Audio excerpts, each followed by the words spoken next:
Hello students, आज हम लोग बात करने वाले हैं केमिकल काइनेटिक्स के इस वीडियो के अंदर half life period of A reaction के बारे में कि जो हाफ लाइफ पीरियड होगा किसी भी रिएक्शन का, वो हाफ लाइफ पीरियड एक्चुअली में होता क्या है और उसके अंदर क्या होगा। तो वीडियो को लास्ट तक देखिएगा। अगर वीडियो पसंद आए तो लाइक कीजिएगा, चैनल को सब्सक्राइब कीजिएगा और वीडियो को ज़्यादा से ज़्यादा शेयर कीजिएगा।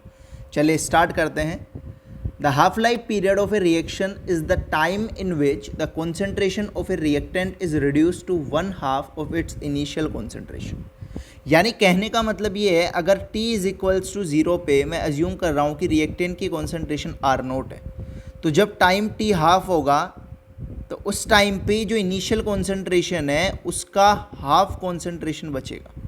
और अगर मैं नेक्स्ट t हाफ की बात करूँ, अगले t हाफ की अगर मैं बात करता हूँ यहाँ पे, यानी नेक्स्ट टी हाफ की अगर मैं बात करूँ तो मैं ये बोलूँगा कि ये टी हाफ है, ये 2t हाफ है।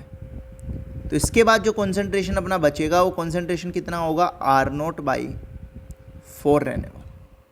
यानी हर हाफ लाइफ के बाद कॉन्सेंट्रेशन कितना रिड्यूस होगा, आपका हाफ रिड्यूस होगा, हाफ ख़त्म होने वाला है आपका कॉन्सेंट्रेशन।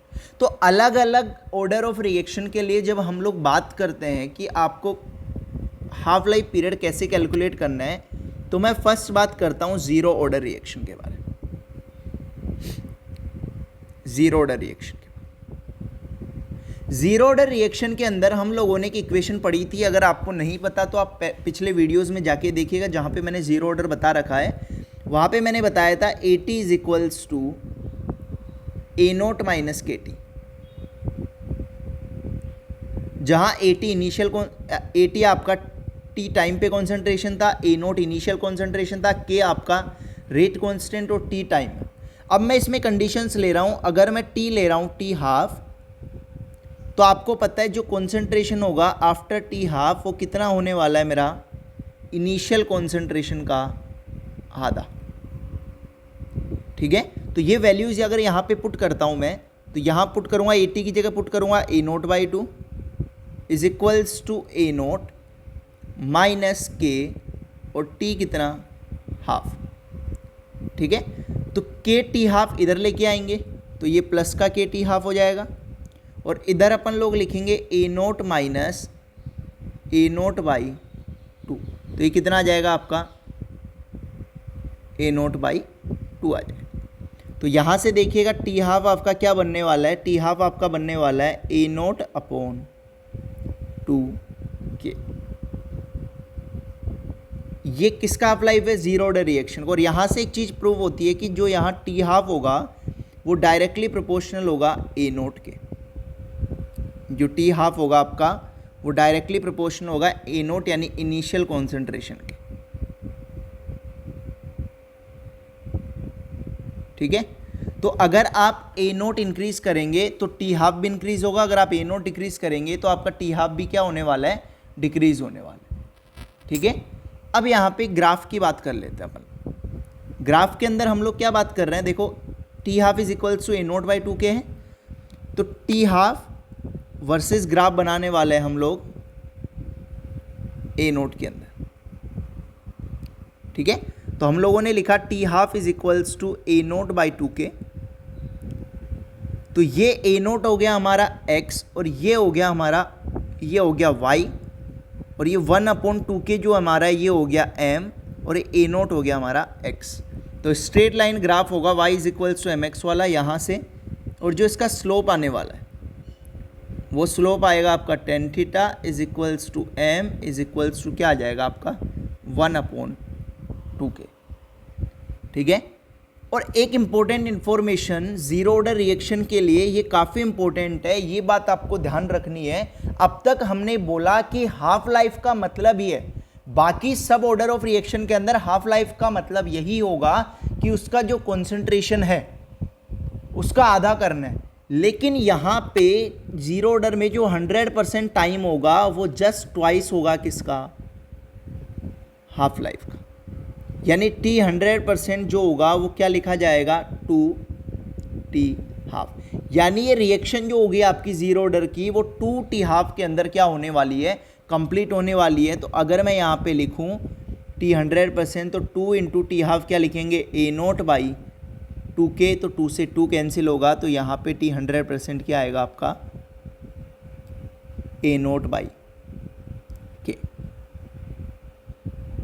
और अगर यहाँ पे 100% और K में आप A0 में आप ग्राफ प्लॉट करेंगे, T 100% और A0 में आप ग्राफ प्लॉट करेंगे, तो ये ग्राफ अगेन आपका स्ट्रेट लाइन आएगा और इसका जो स्लोप होगा, सिर्फ स्लोप चेंज हो रहा है यहाँ पे, जो tan थीटा होगा, जो m होगा वो कितना होगा 1/K होगा। और ये वाली कंडीशन आप सिर्फ याद रखिएगा, ये कंडीशन किसके लिए है, ओनली ये कोइंसिडेंस मान लीजिए कि only for zero order reaction ही है।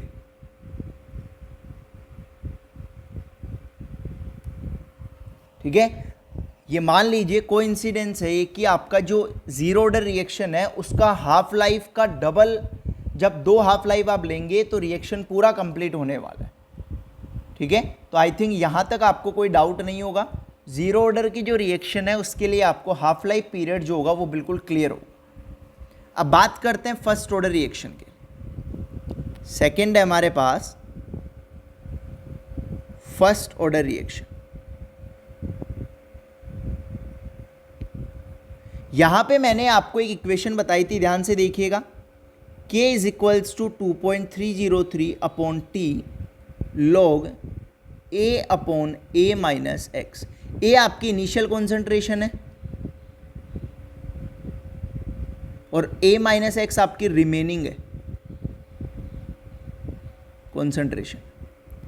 ठीक है, अब मैं इसमें कंडीशन ले रहा हूं, जब T हमारा क्या हो गया, T हाफ हो गया, तो आप मुझे एक बात बताइए, तो उस टाइम पे जो कॉन्सेंट्रेशन होगा हमारा, वो कॉन्सेंट्रेशन क्या होगा, ये रिमेनिंग है तो ये कॉन्सेंट्रेशन कितना होगा A/2, यानी इनिशियल का आधा हो जाएगा। तो ख़त्म भी कितना हुआ यहाँ से, x भी कितना होगा, साइड में लिख देता हूँ, x भी कितना होगा A/2।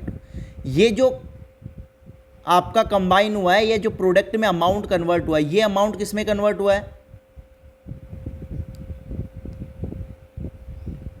कन्वर्ट इनटू प्रोडक्ट, यानी जो डीकंपोज हो गया, या बोल दीजिए जो कन्वर्ट हो गया आपका।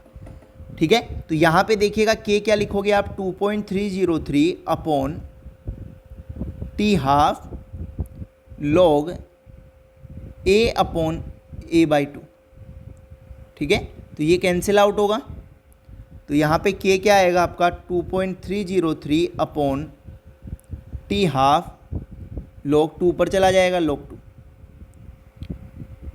ठीक है, तो K आप क्या लिखेंगे, 2.303 log 2 की value 0.3010 divide by T half. तो यहाँ से अगर आप T हाफ निकालेंगे तो T हाफ आपका आएगा 0.693/K, और ये वैल्यू आपकी क्या है, कांस्टेंट है। यानी अगर मैं बात करूँ T half of zero order reaction independent of initial concentration of reactant, अगर मैं A0 इनिशियल कॉन्सेंट्रेशन ले रहा हूँ तो उस पर क्या होगी, इंडिपेंडेंट होगी। यानी ये क्या होगी, आपकी जो हाफ लाइफ पीरियड होगी फर्स्ट ऑर्डर रिएक्शन के लिए, ये क्या होगी, इंडिपेंडेंट होगी, independent on initial concentration of reactant. यानी रिएक्टेंट की जो इनिशियल कॉन्सेंट्रेशन होगी उस पर क्या होगी, ये इंडिपेंडेंट होगी, उस पर डिपेंड नहीं करने वाली, यानी ये फिक्स है, ये कांस्टेंट है। अब आप देखिएगा इसको लिखने का तरीका दूसरा भी, या तो आप ऐसे लिखिए, या फिर आप 2.303 ना लिख के, आपको पता है ln is equals to 2.303 log 10 होता है। तो अगर मैं log 10, ये 10 बेस में है, अगर इस पूरे को मैं ln लिख दूँ तो सिर्फ 2.303 और log 10 ये कितना हो जाएगा ln, तो मैं लिख सकता हूँ ln 2/,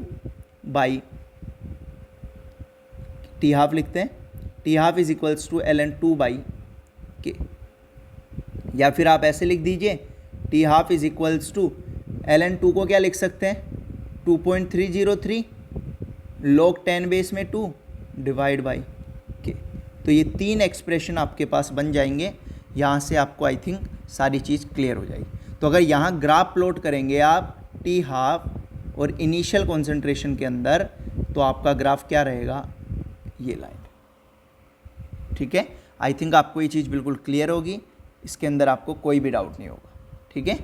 ओके, तो नेक्स्ट है हमारा सेकेंड ऑर्डर रिएक्शन। चलिए सेकेंड ऑर्डर रिएक्शन के अंदर अगर हम लोग बात करते हैं तो हम लोगों को जो एक्सप्रेशन पता है वो हमारे पास क्या है, k is equals to 1/t x/a - x, ठीक है।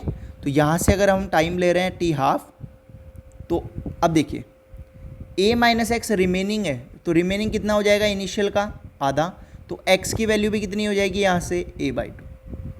आई थिंक ये चीज़ क्लियर होगी।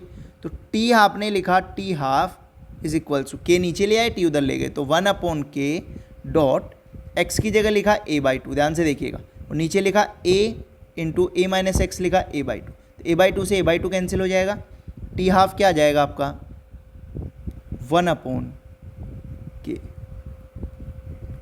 तो यहाँ पे जो हाफ का t हाफ है वो इन्वर्सली प्रोपोर्शनल है किसके, इनिशियल कॉन्सेंट्रेशन। यहाँ पे जो आपका t हाफ है वो इन्वर्सली प्रोपोर्शनल है किसके, इनिशियल कॉन्सेंट्रेशन के इन्वर्सली प्रोपोर्शनल। अगर यहाँ ग्राफ प्लॉट करना है आपको t हाफ और 1/a के अंदर, तो आपका ग्राफ कैसा रहेगा, देखिएगा स्ट्रेट लाइन ग्राफ रहेगा।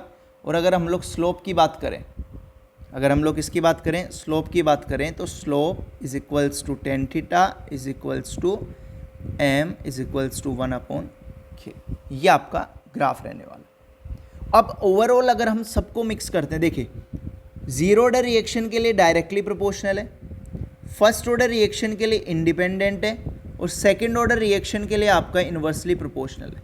अगर सबको कंबाइन करके nth ऑर्डर के लिए बात करें तो t हाफ जो होगा इस डायरेक्टली प्रोपोर्शनल होगा a⁻1 - n के, ठीक है। या फिर आप लिख सकते हैं t1/n is directly proportional 1/a2n - 1। I think आपको ये चीज़ क्लियर होगी। आपको ये वीडियो पसंद आए तो लाइक कीजिए, चैनल को सब्सक्राइब कीजिएगा और वीडियो को ज़्यादा से ज़्यादा शेयर कीजिएगा। एक छोटी सी इन्फॉर्मेशन और देना चाहता हूँ मैं, अगर आप first order reaction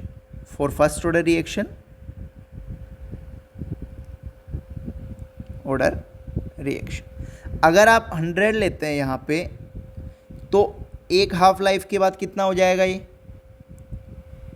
50, next half life के बाद कितना हो जाएगा ये 25, नेक्स्ट हाफ लाइफ के बाद 12.5, ये t हाफ है। नेक्स्ट हाफ लाइफ के बाद बात करें 6.25, तो ये हाफ लाइफ है।